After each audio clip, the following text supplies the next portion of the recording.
Hangal gang rape ಪ್ರಕರಣದ ಬಗ್ಗೆ ಪರಿಹಾರ ಈಗ ಯಾರು ಅಕ್ಯೂಸ್ಡ್ ಪರ್ಸನ್ಸ್ ಇದ್ದಾರೆ ಅವರೆಲ್ಲರನ್ನೂ ಅರೆಸ್ಟ್ ಮಾಡಿದ್ದೀವಿ, ತನಿಖೆ ನಡೀತಾ ಇದೆ. ಯಾರನ್ನೂ ಕೂಡ ನಮ್ಮ ಸರ್ಕಾರದಲ್ಲಿ ಯಾರೂ ಕೂಡ ಕಾನೂನನ್ನ ಕೈಗೆ ತಗೊಳ್ಳಿಕ್ಕೆ ಬಿಡಲ್ಲ. ಅವ್ರು ಯಾವುದೇ ಧರ್ಮಕ್ಕೆ ಸೇರಿರ್ಬೋದು, ಯಾವುದೇ ಜಾತಿಗೆ ಸೇರಿರ್ಬೋದು, ಕಾನೂನನ್ನು ಯಾರೂ ಕೂಡ ಕೈಗೆ ತಗೊಳ್ಳಂಗಿಲ್ಲ. ಕಾನೂನು ರೀತಿಯ ಕ್ರಮ ಜರುಗಿಸ್ತಕ್ಕಂಥ ಕೆಲಸವನ್ನು ಮಾಡ್ತೀವಿ. ಆದರೆ ಸಿದ್ದರಾಮಯ್ಯ ಆಗಲಿ ಸರ್ಕಾರ ಆಗಲಿ ಯಾರಾದರೂ ಇದುವರೆಗೆ ನೈತಿಕ ಪೊಲೀಸ್ ಗಿರಿ ಬಗ್ಗೆ ಬಾಕಿ ಕಡೆ ಮಾತಾಡ್ತಿದ್ರು, ಇಲ್ಲಿ ಮಾತಾಡ್ತಾ ಇಲ್ಲ ಅಂತ ಆರೋಪ. ಏನು ಮಾತಾಡಿದ್ರೆ ಮಾತ್ರ ಕ್ರಮನ, ಮಾತಾಡದೇನೆ ಮಾಡೋದ ಕ್ರಮ ತಗೊಳಕ್ಕಾಗಲ್ವಾ?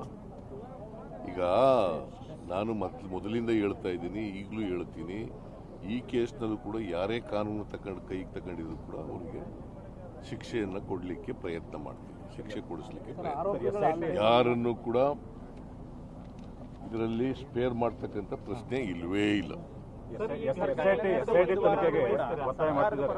ಬೊಮ್ಮಾಯಿಯವರು ಕೂಡ ಪರಿಹಾರ ಕೊಡುವಂತ ಕೆಲಸಗಳು ಮಾಡಿಲ್ಲ ಅಂತ ಹೇಳಿ ಸಂತ್ರಸ್ತರ ಆರೋಪ.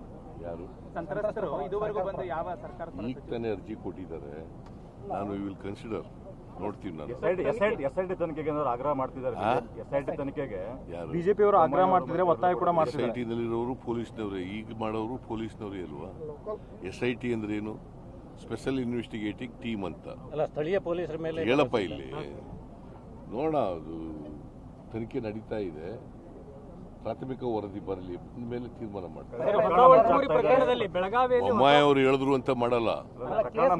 ಅಗತ್ಯ ಯಾರನ್ನು ಮುಚ್ಚಾಕ ಪ್ರಶ್ನೆನೇ ಇಲ್ಲ, ಯಾರಿಗೂ ಮುಚ್ಚಾಕ ಪ್ರಶ್ನೆನೇ ಇಲ್ಲ.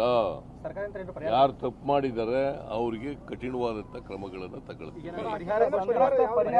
ಒಬ್ರು ಮಾತಾಡ್ರಿ.